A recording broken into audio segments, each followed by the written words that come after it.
En fait, l'aval est donné, là, à partir du moment où le ministre de la Justice l'a annoncé ici, il y avait le consentement du Conseil du Trésor. Alors, l'aval est donné et puis les étapes sont en voie de réalisation. La première étape, c'était le lancement d'appel d'offres pour les plans et devis. C'est fait. Actuellement, on est en train d'étudier justement les offres des professionnels. Puis, lorsque le professionnel ou les professionnels vont être choisis, bien là, ça va être la fabrication des plans.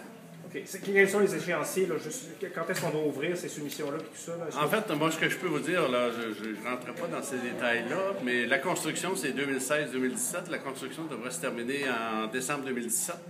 Et puis, le personnel du Palais de justice devrait retourner au Palais de justice en janvier 2018. OK. Il faut qu'on vous repose des questions, mais dans la mesure où le contexte budgétaire change, on en parle encore aujourd'hui, que les finances du Québec sont peut-être encore moins bonnes que le gouvernement l'espérait. Ça ne peut pas avoir d'incidence sur ce projet-là? Non, parce que c'est un projet d'infrastructure, puis les sommes sont réservées. Alors, dans le programme d'infrastructure sur les 5 prochaines années, les sommes sont réservées. J'en ai reparlé la semaine dernière encore au président du Conseil du Trésor.